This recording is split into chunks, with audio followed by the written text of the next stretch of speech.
Hello बच्चों, let's read the question. The question says that write down a structure of the following compound and the compound is given as 3-methyl pentane.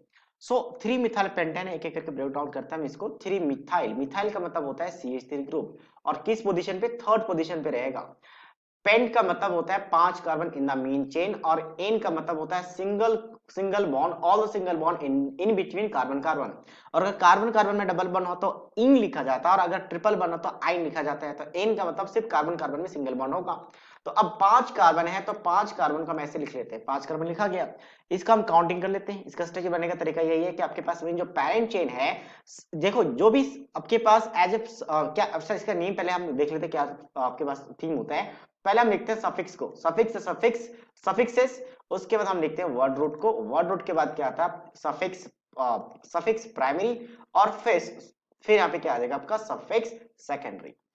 तो जो भी YL वगैरह लगा होता है, YL या क्लोरो ब्रोमो, ये सारे क्या होते हैं हमेशा प्रीफिक्सेस में आते हैं. तो उनका नेम तो हमें पोजीशन देखना पड़ता है. सेकेंडली जो आपका मेन चेन है, मेन चेन वर्ड रूट में जैसे पेंटेन, पेंटीन, पेंटाइन, तो इससे पता चलता है मेन चेन. तो ये मेन चेन का आपका पैरेंट चेन का कार्बन है. तो 5 है तो कार्बन यहाँ पे लिख लिया हम लोगों ने. अब थर्ड पोजीशन पे क्या मिथाइल ग्रुप है, तो थर्ड पोजीशन में मिथाइल ग्रुप लिख लेंगे तो नाम हो चुका है. कार्बन कार्बन में सिंगल बॉन्ड होना चाहिए, वो भी है. तो बाकी जो वैलेंसीज होंगी कार्बन की उनको हम कंप्लीट करते हैं किसके साथ? हाइड्रोजन के साथ.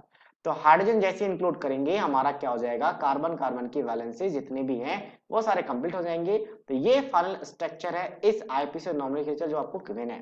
सो I hope you understood it well. All the best.